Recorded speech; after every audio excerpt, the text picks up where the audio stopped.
Hello, fellow Star Wars fans. My name is Starrapter. Welcome back to the channel. It's time to talk about the Star Wars comics that came out for the week of January 29th, 2025. We have six comics. Yes, we have six Star Wars comics to talk about. So I will recap those. But before we get started, I have a YouTube channel here that's dedicated to a lot of Star Wars, especially comic or book reviews, and more, plus video games and other things. So if any of that sounds interesting, go ahead, subscribe to the channel. It's free and it costs you nothing, and it gets you part of a positive Star Wars community. But let's get into it. So we have the Echoes of Fear issue number 4 from Dark Horse Comics. This one's written by George Mann with artwork by Vincenzo Federici, and this one finishes up the miniseries 4 out of 4. And we have Amadeo, we have Comac, and we have Wreath, all heading to the planet to get the Ride of Ages. They learned of the Echo Stone, perhaps maybe still being there after a long hunt through the archives of the Jedi Order, all these different tales from Jedi long ago.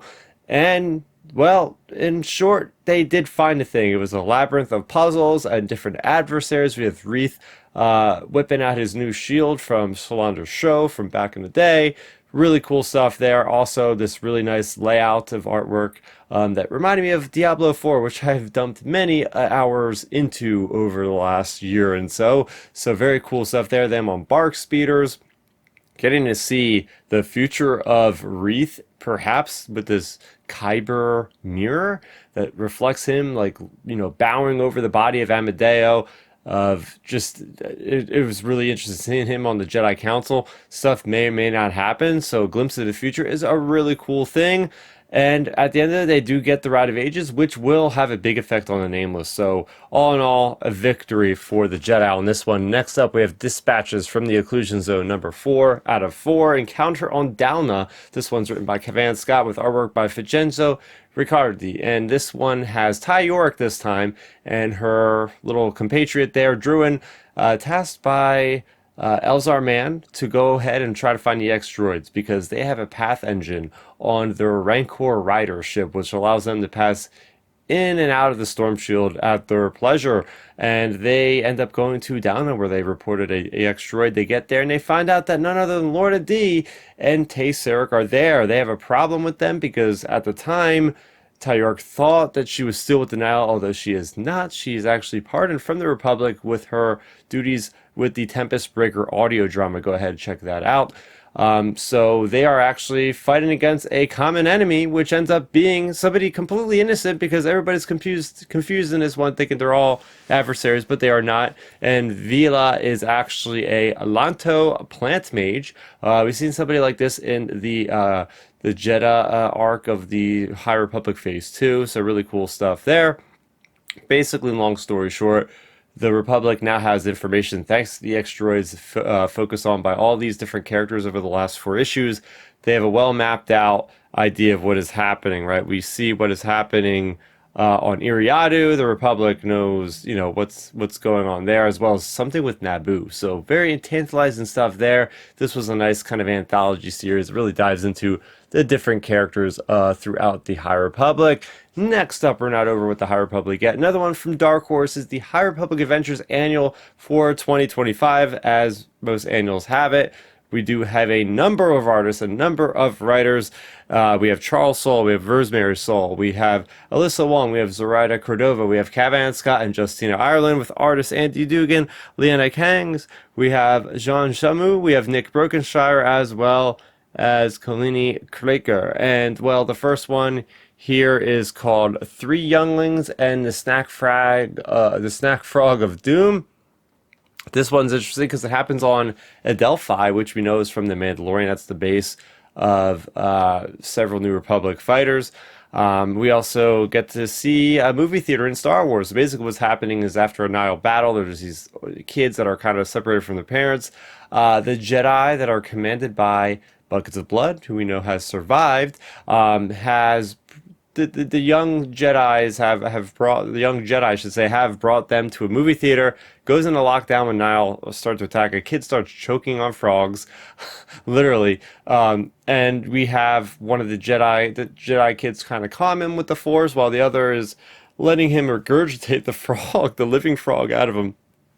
and they're in lockdown, so they can't get out. So one of the Jedi has the bright idea, hey, we'll use the lightsaber to get out of here. I know we're not supposed to leave. That's what the Jedi Knight commanded us to, or the Master, but we're going to do it anyway. So it's all about, Jedi taking risk. And it was a very sweet story to see. And we also see in Deer Stokes on one of those little monster crawl thing, wheelchair looking things that we see Nuke Gunray on in the Phantom Menace. So very interesting stuff there.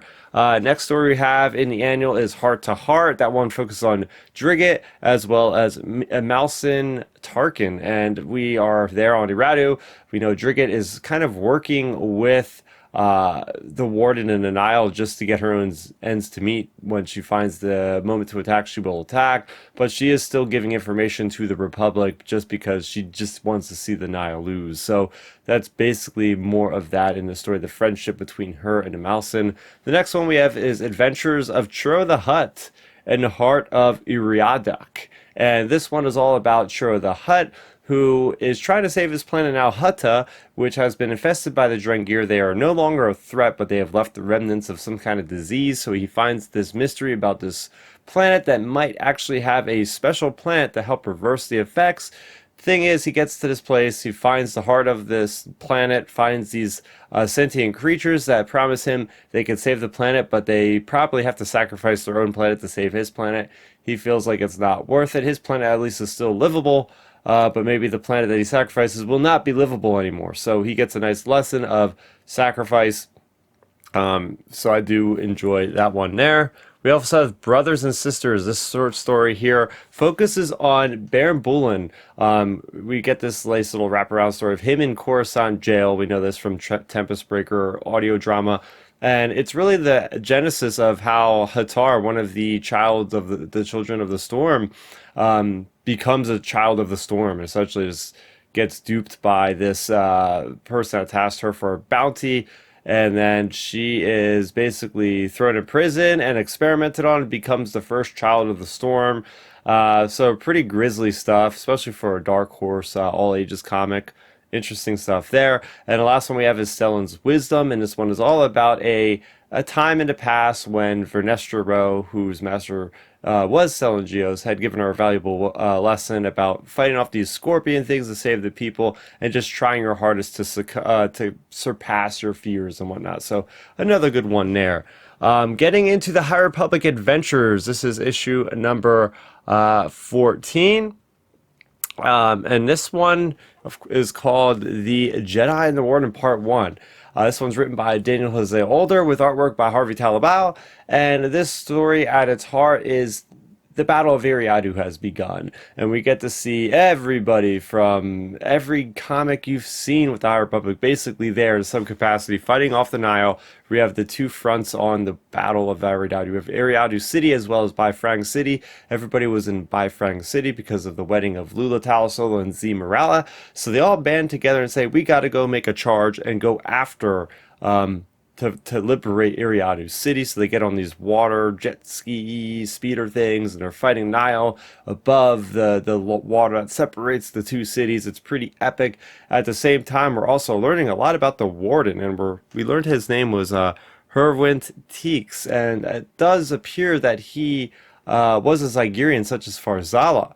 And, well, he was kind of enticed by this plan years and years ago by General Weiss, and now he holds a grudge against Weiss. There's also a lot with Farzala in this issue about him becoming a leader. Court gets very, very wounded badly. We don't know if Court is going to survive. So Farzala has to take the reins and kind of lead the charge very heroically. So good stuff there. Now getting into Marvel, we have Ewoks number 4. This one's called The Great Devourer's Rage.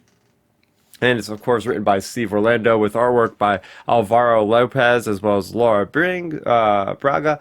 And, excuse me, this is when they get to the weapons cache of Koyata, General Koyata, and it's the battle against the Goraks. We see that Koyata manages to go and get an AT-ST, while we have the other guy in the Scout Trooper gear who's taken a, wouldn't you guess, at a speeder bike.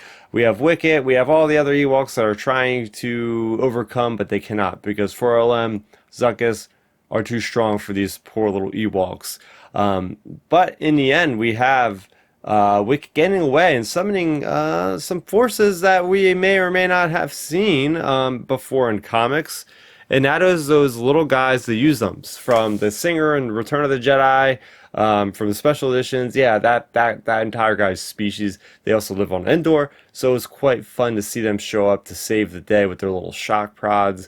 We find out that General Koyata is not actually a general at all. He was a lowly maintenance worker on Endor for the Empire. He aspired to be something greater. He took advantage of the Battle of Endor and stole a general's uniform, reporting to Adelhard, telling him that he would get the weapons cache that he had planted himself. And he even failed doing that. And they actually don't kill him. Zuckuss and 4LM, when they find out, because Wick was the one that kind of told everybody about this, they end up delivering the bounty to Adelhard, who rewards Zuckuss for 4LM, and now Koyata is seemingly alive, at least for now. He was cleaning out the garbage disposal units of all the Diagnoga with his hands. So we'll see if he survived or not. But yeah, what a blunder that was. But it was cool to see the different Ewoks. We even had the spider thing that you've seen from Caravan of Courage that Wicket was riding on very heroically. So a lot of good stuff that happened in Ewoks for sure. And last but not least, we got to another one shot here. This one is also multi artists and authors here, writers. This is Star Wars, a new legacy celebrating 10 years of Star Wars comics. So really celebrating the key members that were created for the new canon. This first one is written by Charles Soule, with artwork by Ramon Rosales, and this is called The Great Imperial Jubilee. So every 10 years, the Imperial Jubilee happens on a different planet. This time it's on Alderaan. They bring all of the Emperor's good artifacts there. Of course, that's going to attract Dr. Aphra, but Dr. Aphra also has a bounty on her head, and that is where Violent Valence and Rick Duel show up to try to get the bounty. Meanwhile, you have Agent Terex, who is a stormtrooper at this point, who is part of the defense forces, getting, the ins and outs of, oh, there could be people here to, take advantage of the situation with all these valuable artifacts. They stumble upon Moment's mask, and Terex's partner ends up putting the mask on and causing absolute havoc as Aphra's trying to steal one of these important artifacts. So it's up to none other then this is the crazy fever dream that this issue is, because it's like cameo after cameo. Because apparently at one point Tarkin is there with Commander Zara, his protege, and Commander Zara has her sword and stabs Momin's possessed stormtrooper right through the stomach, takes him out. You have Gracchus the Hutt that was there. You have those twin Cathar looking things from the Lando miniseries that Charles Soule has written. But basically, Aphra does get taken in by Ballard Valence. They come to an agreement, like, hey, they're going to get out of this battle first before he's able to take her. And then she tricks him and puts a data bomb into her electrical tattoo and shocks him. Not enough to kill him, but right before that point, it seemed like they had an amicable kind of relationship, like she was going to go with him without any violence. I do believe that this is showing a little bit of foreshadowing of the future. Baby Violet and Dr. Aphra will be on a team in that post Return of the Jedi era with Luke Skywalker, with Alex Segura and Phil Noto's new Star Wars ongoing. Maybe they'll show up. So fun stuff there all around with that story. Next one we have For the Love of the Empire. This one's written by Jason Aaron with artwork by Leonard Kirk, and this one's all about Scar Squadron after the events of the destruction of the Death Star. They think that they have all the loyalty of the Empire. Everybody loves them. And after battles and battles and battles, they even lose one of their own, who is Zook, who is the heavy guy. They come back to the same planet. They were honored. And it turns out people really don't care about them anymore. And they were wondering why. And all of a sudden, they just start basically massacring people. Sergeant Creel just kind of loses himself and then starts massacring people with his lightsaber. It doesn't appear that they have weapons. It's pretty dark and eerie. I'm not quite sure what happens there after looking at it, but we don't even see the fate of Scar Squadron. So story was okay. I would have liked the more definitive edition of what happens to these guys. Do they survive past the destruction of the second Death Star? Are they part of the Imperial Remnant? What is going on with them? I guess we'll never know. And next up, at last but probably least, in my opinion, is Rogue's Gambit. This one's written by Kieran Gillen with artwork by Sav Espin. Now, this one takes place prior to Vader Down #1, and it's Dr. Aphra on Archangel 1, I guess. She's there with Black Chrysanthemum, 000, and BT. and basically they're BT, or no, it's Triple Zero and Black Chrysanthemum are playing a game of Dejarik, and well, Black Chrysanthemum doesn't take losing very well, and that's when Dr. Aphra has to call Darth Vader to kind of set the game straight, because she's worried for her life as Black Chrysanthemum is flipping over tables and seemingly going to kill everybody on board out of his own frustration. So there wasn't a whole lot of story in this one. It was more of like a comedic beat of like, oh yeah, remember that team that everybody loved back in the 2015s and 16s? Or there you go. That's it. That we love these characters. Maybe we'll see them again. We know Black Chrysanthemum showed up in live action, yet Dr. Aphra hasn't. But there you go. That was all 6 comics that I ranted there in a matter of about 16 minutes. I think I did pretty good, guys. I think I did pretty good for my recaps. Of course, we'll dive deeper maybe into these on the Tractor Beam later on today over on the Star Wars Underworld Network. Me and Matthew Neugebauer break down these comics every week at 9 p.m. Eastern on that channel. So for more on Star Wars, you're already in the right place. Go ahead and subscribe. And until next time, may the Force be with you always.